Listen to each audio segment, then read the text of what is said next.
Hello students, कैसे हो आप सब? बढ़िया, एकदम बढ़िया। तो चलिए ठीक है, तो शुरुआत करते हैं आज का टॉपिक। आपको याद होगा हम लोगों ने पिछले वाले वीडियो में क्वथनांक उन्नयन के बारे में पढ़ा था। उसके पहले वाले वीडियो में वाष्पदाब का आपेक्षिक अवनमन पढ़ा था, मतलब कोलिगेटिव प्रॉपर्टी अणुसंख्यक गुण टॉपिक हमने शुरू किया हुआ है। आज उसी टॉपिक का तीसरा पार्ट है हिमांक का अवनमन। तो टॉपिक बनाइए हिमांक का अवनमन और देखते हैं कि क्या है हिमांक का अवनमन। एक बात याद रखिएगा, क्वथनांक का उन्नयन अगर आपने समझा हुआ है तो बहुत ही आसानी से समझ जाएंगे आप हिमांक का अवनमन। इसलिए आपको मैं बता दे रहा हूं कि क्वथनांक का उन्नयन पढ़ना बहुत जरूरी है अगर आप हिमांक का अवनमन समझना चाहते हैं तो हम लोग टॉपिक आपने बना लिया हिमांक का अवनमन। सबसे पहले आज की शुरुआत एक क्वेश्चन से करता हूं। जरा देखिए क्या है क्वेश्चन। आपके पास ये 3 पात्र हैं। मान लीजिए कि एक मोटा मोटा गिलास ही है, आपने इसमें पानी डाल दिया। क्या डाल दिया भाई? पानी, तीनों में बराबर।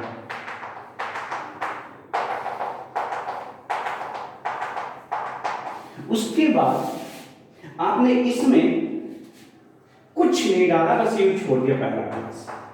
लेकिन दूसरा में आपने 1 चम्मच नमक डाल दिया। अब जब कल्पना ही करना है तो नमक डालना ठीक नहीं है, 1 चम्मच चीनी डाल दिया।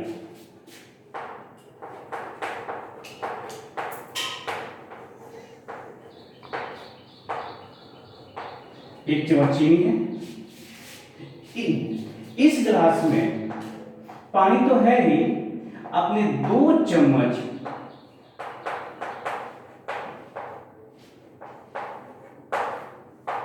चीनी मिला दिया। ध्यान रखिए सभी में पानी का बराबर मात्रा में, ये पानी है और पानी बिल्कुल बराबर मात्रा में है। फिर ऐसा करके आपने क्या किया, इसको आपने फ्रीजर में रख दिया ठंडा होने के लिए। एक्चुअली आप बर्फ बनाना चाहते हैं, आप ये जानना चाहते हैं कि तीनों में से पहला कौन सा गिलास है जो बर्फ के रूप में बदला। तीनों में ध्यान रखिए पानी बराबर है। क्या तीनों एक साथ बर्फ के रूप में बदलेंगे कि तीनों बारी बारी से बर्फ के रूप में बदलेंगे? अगर बारी बारी से बदलेंगे तो पहले कौन बर्फ के रूप में बदलेगा और वो आखिरी कौन होगा जो कि बर्फ के रूप में बदलेगा? तो इसी सवाल को जानना है हमें। लेकिन इसको जानने से पहले इसका आंसर मैं आपको बताऊंगा या आप स्वयं सोचिए भी। हमें ये जानना जरूरी है कि आखिर हिमांक है क्या। जब तक हिमांक नहीं समझेंगे तब तक ये कौन पहले हिम के रूप में बदलेगा, माने ठोस के रूप में बदलेगा, ये कहना थोड़ा सा मुश्किल होगा हमारे लिए समझाना आपको। तो हिमांक समझते हैं कि क्या है। तो हिमांक की जो सबसे सरल जो परिभाषा दी जाती है वो ये है, वह ताप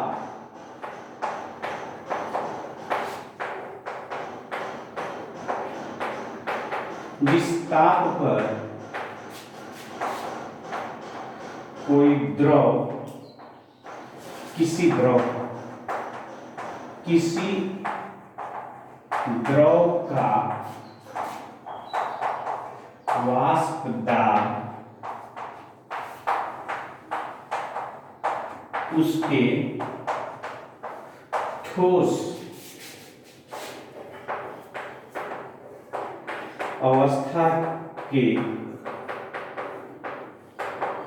वाष्प दाब के बराबर हो जाए तो वह ताप उस द्रव का हिमांक कहलाता है। हिमांक कहलाता है। आप अंग्रेजी कहेंगे that temperature at which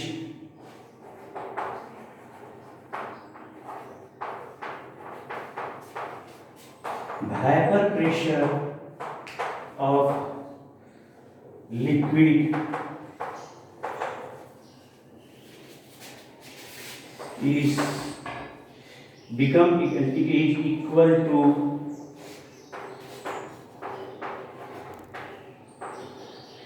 vapor pressure of their solid state is called freezing point.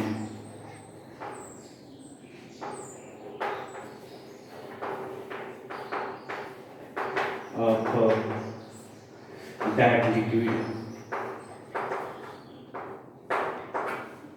अब देखिए सिंपल सा बात है, कोई पदार्थ है, कोई भी द्रव है, उसका वाष्प दाब उसकी ठोस अवस्था के वाष्प दाब के बराबर हो जाए। इसका मतलब ये हुआ कि आपने क्या किया कि पानी लिया, वाटर, और ये आइस क्रीम में बदला, तो आप ठंडा किए, पानी को इतना ठंडा किए कि जो वेपर प्रेशर है, वेपर प्रेशर ऑफ जो वाटर है वो इक्वल हो जाए वेपर प्रेशर ऑफ आइस के। अगर ये वेपर प्रेशर बराबर हो गया तो आप समझ लीजिए क्या ये जो पानी है इसका जो अभी जो ताप है, जिस ताप पर वेपर प्रेशर इसका आइस के वेपर प्रेशर के बराबर हो गया, तो इसी टेम्परेचर को इसका नाम क्या हो जाएगा, तो हिमांक। मतलब कि वह ताप है जिस ताप पे किसी भी द्रव है, किसी पदार्थ का जो वेपर प्रेशर होता है उसके ठोस अवस्था के वेपर प्रेशर के बराबर हो जाता है। ऐसे भी हम लोग कहते हैं कि that temperature at which the solid form of the substance is equilibrium in the liquid form of the substance is called freezing point. Freezing point की जब अवस्था है ना, उस अवस्था में क्या होते हैं कि जो द्रव होते हैं और ठोस होते हैं वो दोनों साम्य में होते हैं, साम्य की अवस्था में होते हैं। तो आप इसको नोट करिए और फिर देखते हैं हम लोग कि आगे इसको कैसे ग्राफ की सहायता से और जो क्वेश्चन हमने आपको बताया वो कैसे डील करेंगे। तो स्टूडेंट्स, अब हम समझने की कोशिश करते हैं वास्तविक रूप में कि क्या है हिमांक। हिमांक का संबंध वास्तव में क्वथनांक की तरह वेपर प्रेशर से, एक बार फिर मैं कह रहा हूं, जिस तरह से क्वथनांक का संबंध कहां से था, वेपर प्रेशर से, just like that freezing point is also related to vapour pressure. जो पदार्थ है, जो द्रव है, उसके वाष्प दाब से है। तो आपको बहुत पहले से पता है कि शुद्ध पदार्थ है और इसका वाष्प दाब कितना है, तो वेपर प्रेशर हम लोगों ने माना हुआ बहुत बड़े से P0, vapour pressure of pure solvent, ये विलायक है, ये विलियन है, और हमने इसका वेपर प्रेशर माना हुआ है PS।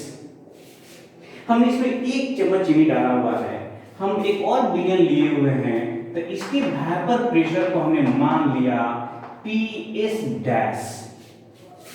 अब जो कि हम लोग पहले से जानते हैं, इसमें सबसे बड़ा P0, PS और इसको छोड़ देते हैं अगर, तो इस दोनों में बड़ा कौन है? आपको पता है कि शुद्ध विलायक का वेपर प्रेशर विलियन के वेपर प्रेशर से हमेशा ज्यादा होता है। आप ऐसा जानते हैं ना?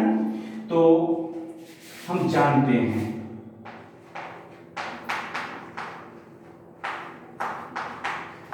क्या जानते हैं कि P0 is greater than PS। इसमें चूंकि और ज्यादा मिलाते हैं इसलिए एक ग्रेटर होगा P डैश। अब देखिए आपने क्या कहा डेफिनेशन में कि जब द्रव का वाष्प दाब उसके ठोस अवस्था के वाष्प दाब के बराबर हो जाए तो उस ताप को हम लोग कहते हैं हिमांक। तो आप अब इसको ठंडा करने के लिए आपने रख दिया फ्रीजर में। अब इसके वाष्प दाब याद रखना है कि वेपर प्रेशर ताप घटने से घटता है। एक लाइन में लिख देता हूं,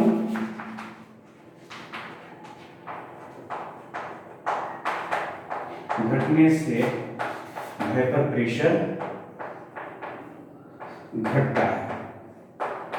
ठीक है, जैसे ताप बढ़ने से वेपर प्रेशर बढ़ता है, उसी तरह से ताप के घटने से वेपर प्रेशर क्या होगा, घटेगा।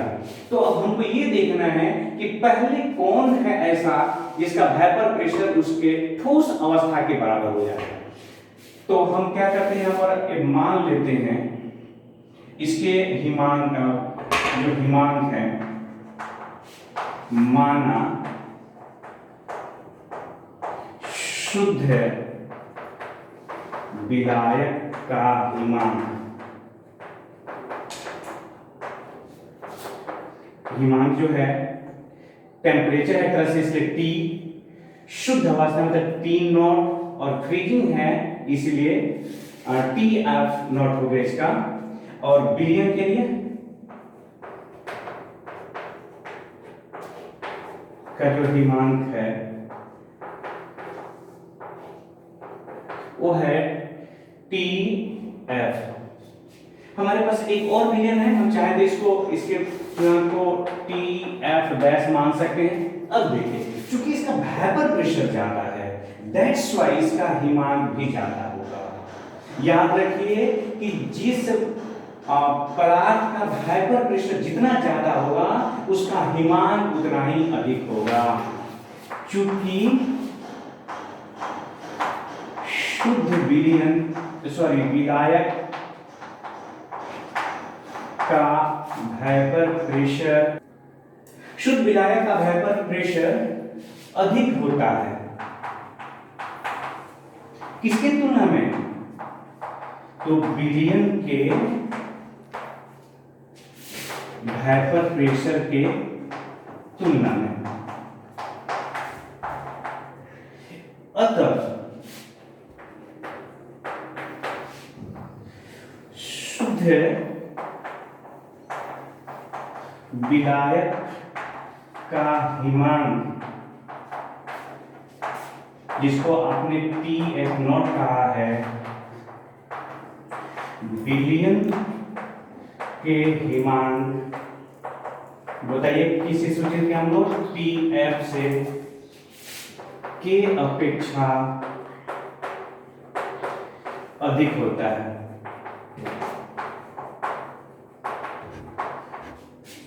इसका मतलब कि TF not is greater than TF।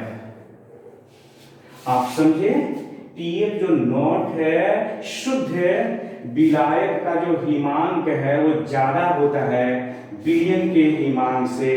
अगर मान लीजिए कि 0 डिग्री सी पर अगर जम जाता है, ये बर्फ में बदल जाता है पानी, तो ये 0 डिग्री सी पर नहीं बदलेगा, उससे कम टेम्परेचर पर बदलेगा, और ये उससे भी कम टेम्परेचर पर बदलेगा। अगर इसमें 1 चम्मच और मैं डाल दूं चीनी, तो और इसका जो हिमांक है वो घट जाएगा। आप मेरी बात समझ पा रहे हो? बात समझना ये है कि शुद्ध विलायक है, तो इसका जो हिमांक, अगर ये जल है तो आप जानते हैं कि 0 डिग्री सी पर क्या हो जाएगा, आइसक्रीम में बदल जाएगा। लेकिन ये अब 0 डिग्री सी पर आइसक्रीम में नहीं बदलेगा, ये इसका जो हिमांक होगा 0 डिग्री से क्या होगा, कम होगा। अब कितना कम होगा ये निर्भर करेगा कि कितनी मात्रा में आपने चीनी डाला हुआ है। लेकिन याद रखिएगा इसका जो TF होगा, TF ये किसके बराबर होगा, तो 0 डिग्री से क्या होगा, ये तो कम होगा। TF 0 डिग्री सी से कम, और इसका TF और भी 0 डिग्री से कम होगा। जितना इसे मिलाते जाएंगे 0 डिग्री से उतना ये कम होता चला जाएगा। तो हम लोगों के पास अब एक शब्द है, वो है हिमांक का अवनमन। ध्यान दीजिए, आपके टॉपिक का नाम क्या, हिमांक का अवनमन ना। तो हिमांक का अवनमन क्या है, तो शुद्ध विलायक के हिमांक और विलियन के हिमांक के अंतर को हिमांक का अवनमन कहते हैं। तो मैं लिख दे रहा हूं, शुद्ध विलायक के हिमांक, जिसको आप TF नॉट कहते हैं, शुद्ध विलायक के हिमांक तथा विलियन के हिमांक, विलियन के हिमांक को TF के अंतर को हिमांक का अवनमन कहते हैं। इसलिए आप कह सकते हैं depression in freezing point equal to क्या हो जाएगा, हिमांक का अवनमन बराबर हिमांक का अवनमन equal to TF naught minus TF delta TF। तो याद रखिएगा हिमांक के अवनमन इसी चीज को कहते हैं। लेकिन अभी हमें इसे ग्राफ से समझना है कि कैसे शुद्ध जो विलायक है उसकी तुलना में विलयन का हिमांक कम हो गया, और विलयन में और ज्यादा अगर विलय मिला दें अवाष्पशील विलय ध्यान रखिएगा तो और ज्यादा घट जाएगा। तब तक आप इसे नोट करें और फिर इसको समझने की कोशिश करते हैं। देखिए स्टूडेंट्स, हिमांक के अवनमन को समझने के लिए सबसे बेहतरीन तरीका है ग्राफ। आप ग्राफ से बहुत ही अच्छी तरह से समझ सकते हैं कि कैसे शुद्ध विलायक के तुलना में विलयन का हिमांक घट गया या घट जाता है, क्यों।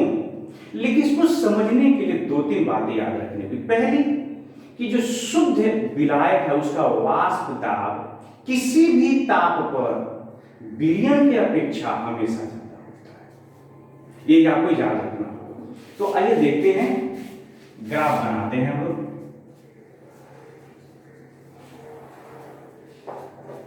हमने ताप लिया, ये टेम्परेचर है और ये वाष्प दाब है, वेपर प्रेशर मान लीजिए P है। तो वाष्प दाब और ताप के बीच में ग्राफ खींचना है। हमारे पास मान लीजिए एक पदार्थ है A, एक पदार्थ है A, ये कोई पदार्थ ये भी मानना जरूरी नहीं है। अगर मैं इसका टेम्परेचर घटाऊं, ताप घटाऊं, तो ताप जैसे कि इधर घटेगा, टेम्परेचर तो इधर बढ़ रहा है ना, तो ताप इधर घटेगा। तो जब ताप घटाऊंगा तो प्रेशर बढ़ेगा कि घटेगा, निश्चित रूप से जब ताप घटाऊंगा तो इसका जो वेपर प्रेशर वो घटेगा। तो ताप मैंने घटाना शुरू किया और इसका वेपर प्रेशर देखिए, शुरू में इतना टेम्परेचर था, जब इतना टेम्परेचर था तो उस वक्त इसका वेपर प्रेशर ये था, ये वेपर प्रेशर था। हमने क्या किया, टेम्परेचर घटा दिया, टेम्परेचर घटा दिया, बस वेपर प्रेशर इसका घट गया। देखिए वेपर प्रेशर ये हो गया। आप क्या कह रहे थे कि कब कोई द्रव ठोस रूप में बदलता है, तो जब द्रव का वाष्प दाब उस द्रव के ठोस अवस्था के वाष्प दाब के बराबर हो गया। मान लीजिए कि जब यहां आया तो इस द्रव का जो ये ठोस अवस्था है, ये उसका वाष्प है, ये ठोस है, ठोस है। तो जैसे यहां पर आया और ये ठोस के रूप में बदलना शुरू हो गया, तो जिस ताप पे ठोस के रूप में पदार्थ बदलना शुरू हो जाता है, याद रखिएगा, उसी ताप को उसका कहते हैं हम लोग फ्रीजिंग पॉइंट। तो ये शुद्ध विलायक है, विलायक है। तो आपने इसका टेम्परेचर मान लिया हिमांक TF नॉट। अब देखिए आपके पास एक विलयन है, तो विलयन का वाष्प दाब हमेशा इसके विलायक की तुलना में कम होगा ना। तो मान लीजिए आपके पास एक विलयन है, ये विलयन है,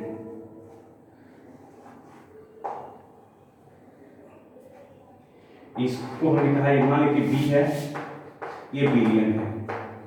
तो विलयन का वाष्प दाब इससे घट गया। तो जब विलयन का वाष्प दाब, तो ये भी इसके ठोस अवस्था के जब बराबर पे आ जाएगा तो जाके ये जम जाएगा। तो इसका ठोस अवस्था देखिए नीचे मिल रहा है, तो ये जहां पर मिला ये हो गया विलयन के लिए TF। तो अब आप देखिए स्पष्ट रूप से कि जो TF है, ये TF का मान से ज्यादा है किसका, टीएफ नॉट का, और इस दोनों के बीच का जो डिफरेंस है इसी को हमने डेल्टा टीएफ कहा है। अभी तो आपने लिखा था। तो ये हो गया आपका शुद्ध विलायक का हिमांक, और ये हो गया विलयन के हिमांक। ये बीच नीचे क्यों आया? क्योंकि इसका वाष्प दाब कम था। ये उसके अपने ठोस अवस्था से जाकर के उसके बराबर होगा जब तक इसको टच नहीं करेगा।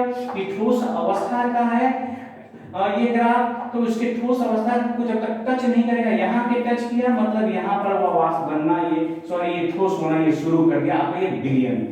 तो इस तरह से जब शुद्ध विलायक था तो उसका वाष्प दाब ज्यादा होने के कारण यहीं पर इस ठोस अवस्था को टच कर दिया, और ये विलयन के वाष्प दाब कम होने के कारण और आकर के पीछे माने यहाँ से अगर ये 0 केल्विन है, 0 डिग्री सी या केल्विन कुछ है टेम्परेचर, तो उससे क्या हुआ ये पीछे की तरफ में टेम्परेचर स्पष्ट है यहाँ से कि TF0 is greater than TF।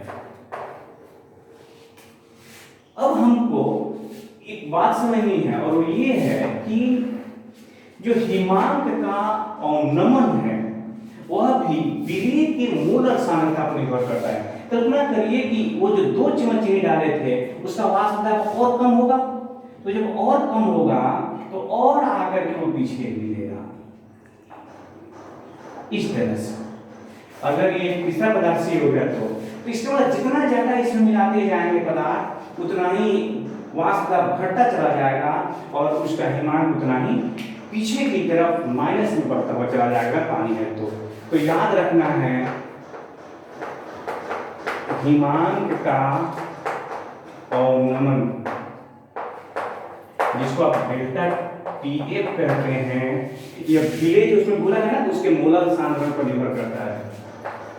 विलेय के मोलर सांद्रण या सांद्रता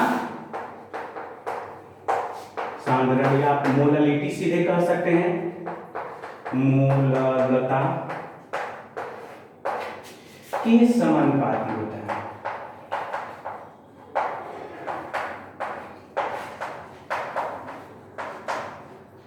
बाकी होता है। तो आप लिख सकते हैं इसलिए डेल्टा टी एफ एम, बस यहां से कहानी शुरू हो गया। पीछे वाला जो आपने क्वथनांक 9 में पढ़ा था सेम टू सेम वही है। Delta T F equal to K F into M, ये समीकरण है जिसे आप सवाल बनाएंगे जहां के एफ क्या है, तो वहां पर के भी था याद है ना आपको। तो जब के भी था तो एलिवेशन ऑफ बॉइलिंग कांस्टेंट था, इसको हम लोग कहते हैं मोलर डिप्रेशन कांस्टेंट।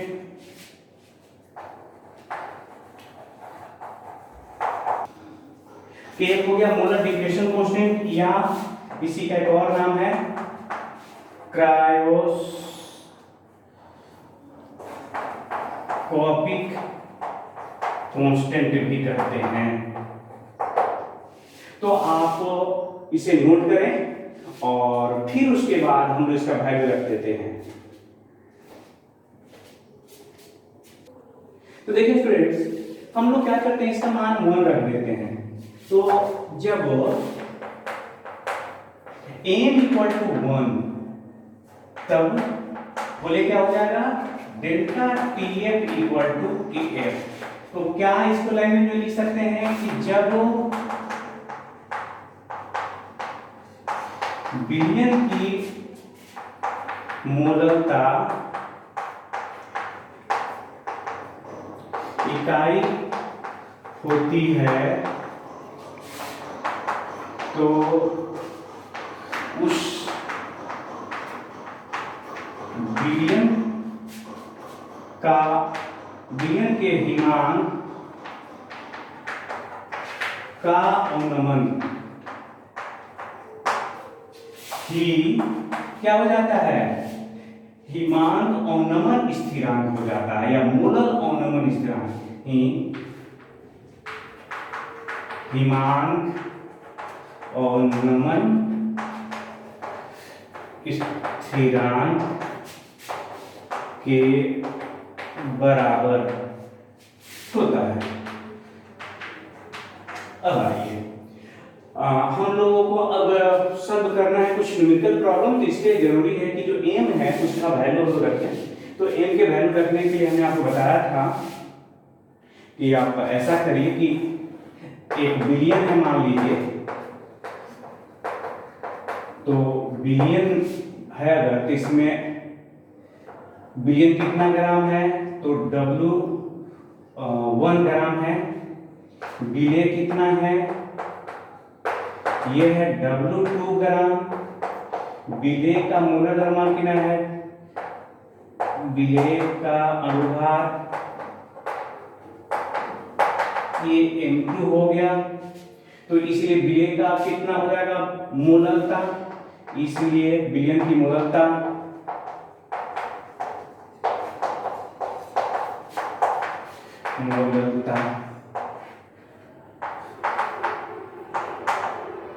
मूल बिले का मूल तो W2 बटा M2 और द्रव्यमान केजी में तो W1 डिवाइडेड बाई 1000।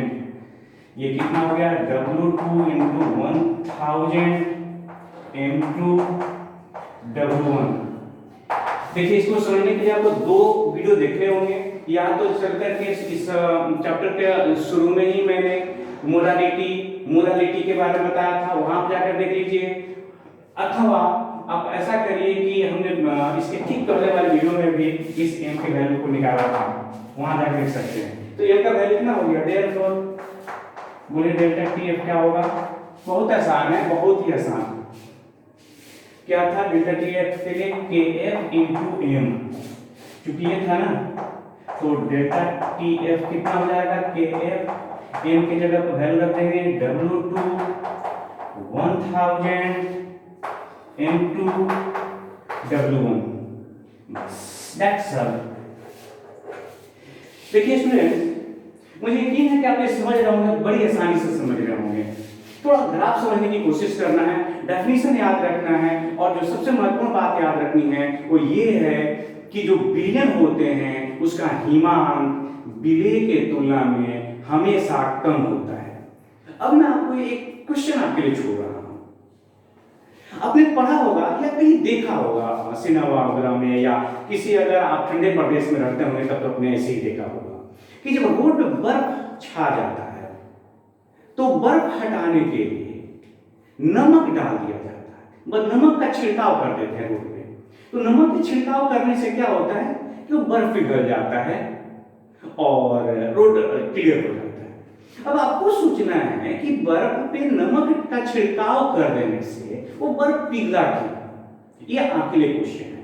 आप इस पे विचार करेंगे और आंसर जो भी आपके दिमाग में आता है वो मैं इस लिंक में व्हाट्सएप नंबर डाल दूंगा, उस पे आप हमें बताएंगे। वैसे मैं इस पर डिस्कशन भी कभी कर लूंगा। फिर हम लोग मिलेंगे अगले वीडियो के साथ, तब तक के लिए जय हिंद, जय भारत, अपना ख्याल।